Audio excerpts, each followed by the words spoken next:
Good afternoon, everybody. My name is Ntlanga Letu from University of Fort Hare, doing fourth year, chairperson of NSC, chairperson of DINOSA. With me is the secretary of NSC, secretary of DINOSA. Yes. We'll just make an interview about what is happening in the campus. We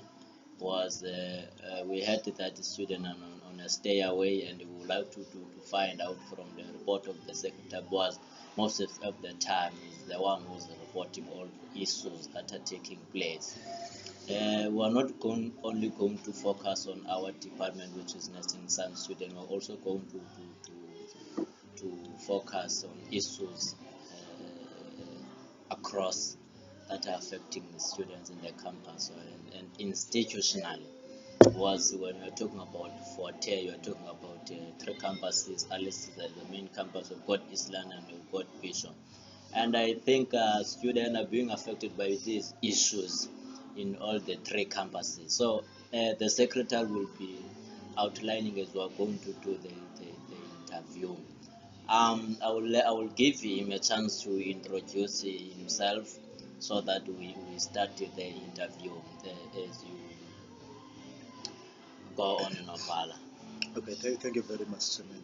This is speaking. The speaking is Msalelo Magunya, the outgoing secretary of the faculty council and the newly co-opted secretary of the Nosalena movement. This is my chairperson. I'm always writing for him. We come from the same faculty, and we're leading at the same time, and we are also co-opted at the same time by the Nosalena movement. We are having a problem in the institution of the University of Fort Hare. If I may just allude to the crisis of NSFAS. Last year we had 1,200 students, undergrads were not funded by the NSFAS, and also the postgrad students were not funded.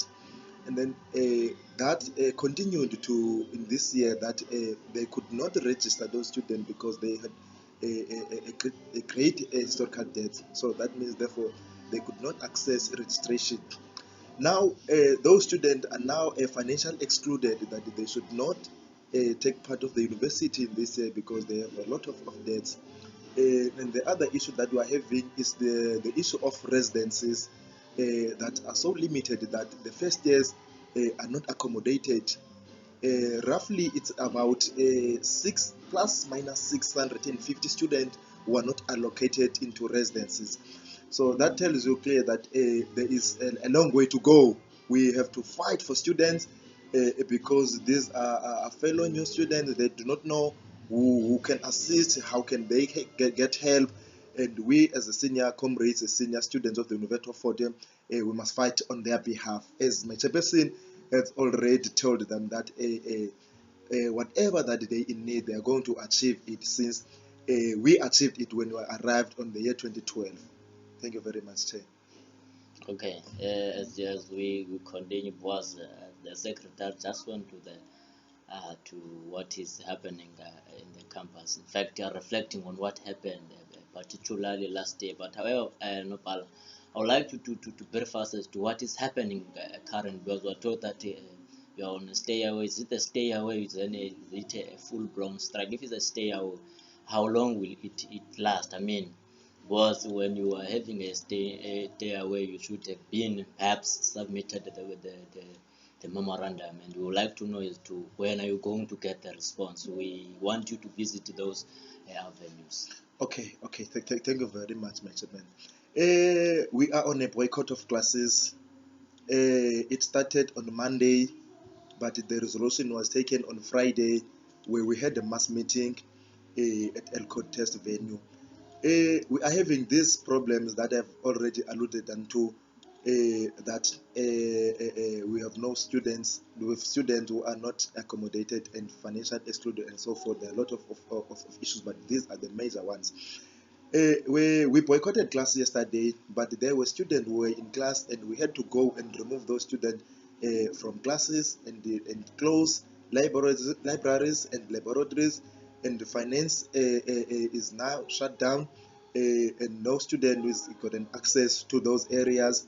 This started yesterday on a Monday, and we also submitted a memorandum yesterday, and the management signed the memorandum, and they said that they are going to respond on a Wednesday, which is tomorrow. We are not willing to strike, but if the management is responding otherwise, we are capable of doing anything in this campus. We are not threatened by the management. We know that is always going to deter, but we don't have a problem with that. We are going to fight, and we know that for whatever that you want in the University of Fort Hare, you must fight. What happened yesterday is that we submitted the memorandum, and they said that they are going to respond tomorrow. Then tomorrow we're going to attend that meeting and hear what is the management is saying. But if the management is saying is responding in a negative way, we're going to strike. Thank you very much. Talking about the stay away and that can ultimately result to a full-blown strike, as you mentioned.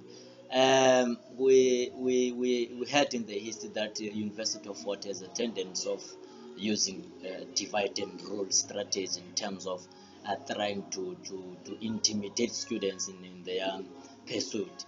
Now, I would like to check if ever do you think the student of the University of Fort are fit enough for a full-blown strike? Do you have leadership that can lead a student to a safe strike? Because what we do not want is the situation whereby see that students are being brutalized by police, having an illegal strike and so forth, having now people who are in the forefront of student leading them as to where they going. I mean, how are we going to deal with the divide and rule used by University of Fort Hare? You remember at Alice campus last year, TVC, owning the name of Dr. Mjwara, said he's closing the campus, and it opened after a week, where students were told that they must sign a form that they binding themselves that they will never strike again. So how are we going to deal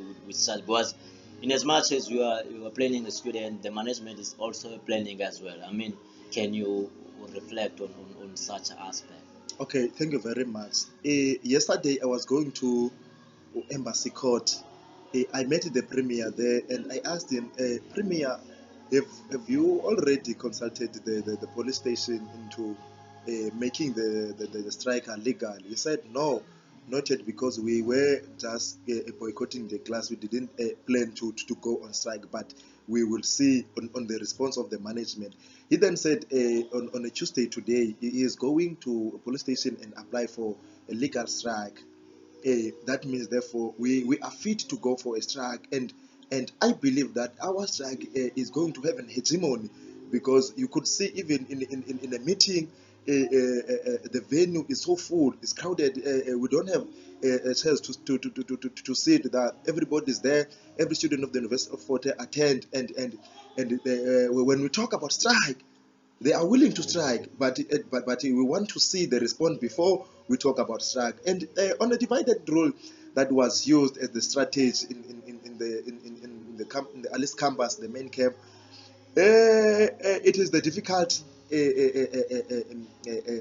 thing that we are going to face, that one, because it deals with an individual, because the DVC will just ask you as an individual to sign that form that you are saying you will never strike in this university again. But I think we can fight against that rule, because we are fighting for students. For myself, I've got a residence. You've got a residence, and everyone is and someone is got a residence.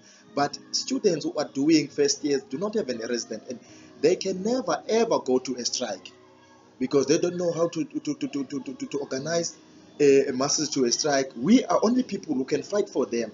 If they want to use that divided rule, they must come and use that divided rule, and we are going to strike again after that divided rule, because that will show that they are so precluding students from assisting other students if they come with that divided rule. And we think, and I think we are going to strike if they are having a negative response. Thank you very much. How do you take the fact that the university now is selling NS form in essence? Because apparently students are told that they must pay 3.5 up front for them to get an NSFAS form so that they can register. Having an understanding that NSFAS is paying 100% is capturing everything, your tuition, your accommodation, your allowances, and registration as well. So how do you take it, the student leadership and political organization, the fact that the university is demanding that students must pay 3.5 before they are being captured by the system? Let me take you back. On the year 2013, 2014, the university had a strategy to say they must have a stamp in the cover of that NSFAS form that says this form is not sold for public. It is a free form. But it means, therefore, that the university is bankrupt. Now they are trying to get some fund, and that will have a term that is going to define that activity. But I'm not interested in providing that term today.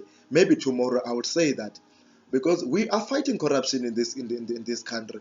And what I've just see on the finance, that they are selling these forms. No, that is very, very, very illegal, and we have to fight that as an organization, as the faculty councillors, as PYA, your SASCO, your Youth Clique, and your YCL. We are the comrades that have to fight for everything that is not right in this university.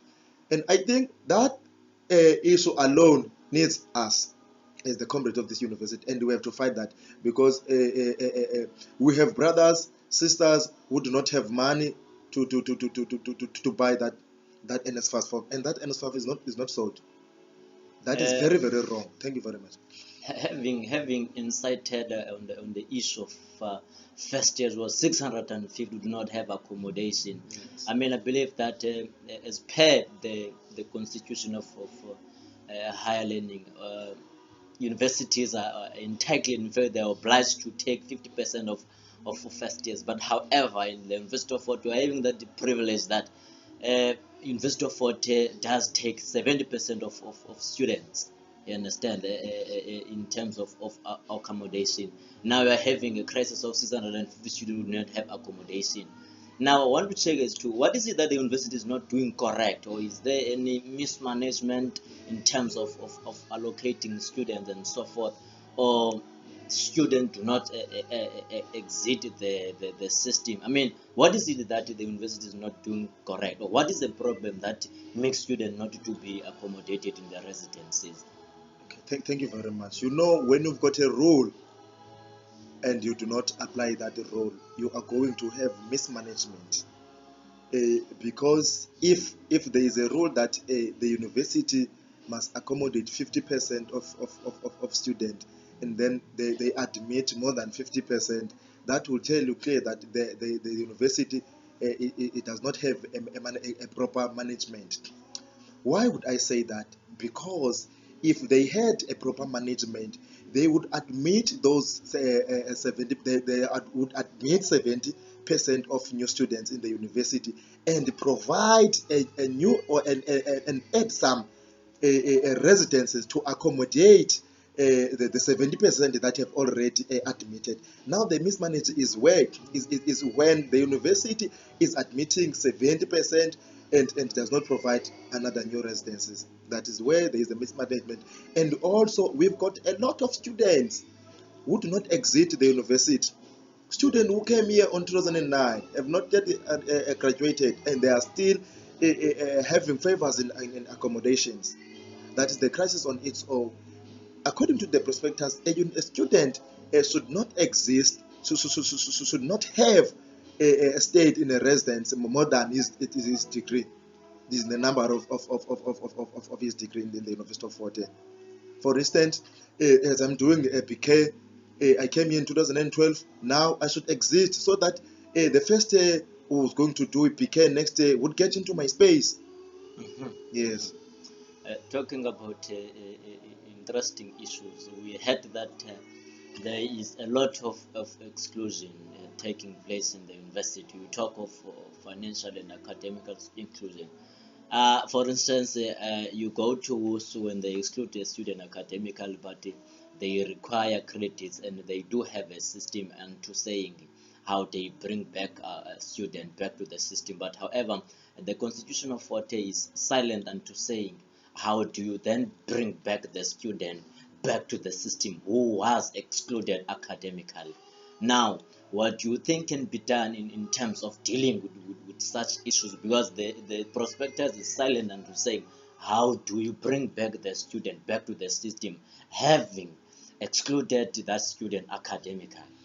Okay, okay. Thank you very much, Chairperson. The question that you are raising was once raised in a mass meeting that we had last week, and then the SRC provided that, as you just alluded, that the University of Forte in this issue is so silent in terms of prospectus. But what we can do as the student governance to try and provide some leadership in this issue, because when you go to law, you will get that 80 students were academically excluded, but there was errors in that exclusion. 20 of those students were reinstated because the faculty could see that no, there were some areas, and 4 of those students didn't appeal. But we are trying so that then they can appeal so as to get an access to the university. But I think this issue of the silence of the prospectus into bringing back students into an academic year in the University of Fort is still a problem. But we have to find the strategies and to bring those students back. Whether we apply the one that is used by other universities like WUSU into saying now, we also apply that rule, and that will be a relevant rule. Okay. So that we can have graduate and ultimately have a youth that is educated in our lifetime. Okay, shifting from issues of the entire campus, coming to issues that are concerning nursing. I was called by the provincial secretary of DINOSA saying that he just gave the secretary my number. Tomorrow we're going to have a teleconference saying that, and those people called me saying I must prepare myself. My phone must be fully charged by tomorrow so that we can be on the teleconference. You see, having me never experienced a teleconference, what can you suggest me? I mean, moving forward, we've got issues that are to be discussed, and I'm still going to ask the provincial secretary as to what are the issues that are needed. Maybe we need the report that you must secretariat draft. I will be needing that report tomorrow, so that in the teleconference I am unable to report an ultimate table all issues of nurses. You understand? So I just want you to tell me 3 or 2 issues that you think they are very paramount. I mean, very important that I must be able to be discussing or reporting about and addressing them emphatically in that teleconference. There is the most important one, which is the what they call a social compact. The student of the University of Forte and other universities in the Eastern Cape used to have PESAL, but the Eastern Cape Department of Health taken that out of they didn't want to use that system since 2009, saying that the student when they have been given a favor, they do not appreciate the favor, so they took that PESAL system and they provided the student with the bursary system. Then a bursary system could take students from first year to 4th year, providing everything: meals, accommodation, tuition fees, books, everything was covered on that bursary. But on the year 2011, they introduced a new system, which is so-called social compact, and that system, to me, it seemed as a system that is going to disadvantage student, because they are saying a student must apply on his or her district, and then the district is going to approve whether this student is in need of this and of this bursary. We are the last group that was funded by the bursary. All of the students, all BK students, the class of 2012, we were all funded by the bursary, and we had to fight because there were 20 students who were to be funded, but we fought. And we fought. And I remember you were one of people were fighting that student must get bursary. But they introduced that social combat. And the following year, which was 2011, which was 2013, only 11 students who got funded by the bursary of the Eastern Cape Department of Health. And the following year, 2014, only 6 students were funded by that bursary. Now, this year, we don't know how many students, maybe only one. Then next year, there will be no student who is going to be funded by that bursary. That is the main issue that you should discuss on that teleconference tomorrow. And I think this is the one that we also, as a newly co-opted leadership, that we have to fight unto and resolved into saying that we reject this system because it is sabotaging students, it is disadvantaging students, because now students have to use this NSFAS, and there is a financial crisis nationally on this NSFAS issue. I think that is the most vital one, the most indispensable issue that we have to discuss tomorrow. Yes, and some of them are complaining that we do not have a uniform allowance. The amount of the uniform allowance it's not enough, and some of them are complaining that we must at least have an increment according to the contract of the bursary, saying every year there is an increment of fees by Eastern Cape Department of Health, but we don't see that. Ever since 2013, we are receiving 15,000 for meal allowance. There has never been an increment. We're receiving 5,000 for book allowance. There's never been an increment. And think that one you must also take into consideration on your teleconference tomorrow. And I think I'm going to provide the report by tomorrow morning that was requested by the province, the PEC. Okay, thank you very much. Your time appreciated. Thank you very much. I think we're done for now. Thank you very much. Thank you very much. I think we're going to lead here. Thank you.